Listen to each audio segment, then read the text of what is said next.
तमिलनाडु के स्कूल शिक्षा मंत्री अम्बिल महेश कहते हैं, विश्व कप कोई साधारण टूर्नामेंट नहीं है, ये एक प्रमुख वैश्विक आयोजन है। पहली बार हमने एशियाई स्तर पर किसी हॉकी टूर्नामेंट की मेजबानी की है। आमतौर पर ऐसे आयोजन ओडिशा में होते हैं। அவங்களை கன்வின்ஸ் பண்ணி இந்த விட நாங்கள் தமிழ்நாட்டில் நடத்தி காட்டுறேன், ஏஷியன் கப்பை நம்ம நடத்தி காமிச்சிட்டோம். ஸோ அதோட அடுத்த கட்டம் இப்போ பார்த்தீங்கன்னா ஒட்டுமொத்த உலகமே நம்ம திரும்பி பார்க்கின்ற அளவுக்கு சென்னையிலையும் மதுரையிலையும் உலக நாடுகளை சார்ந்தவங்களாம் வந்து இந்த ஹாக்கி போட்டியில் வந்து கலந்து கொள்ள இருக்கிறார்கள். ஒரு மிகப்பெரிய ஒரு வாய்ப்பு.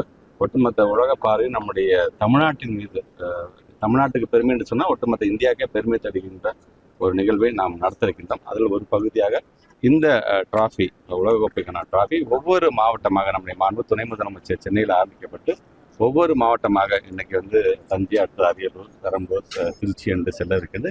நிறைவாக நம்முடைய மாண்பு துணை முதலமைச்சருடைய கரங்களுக்கு இது செல்லவிருக்கின்றது.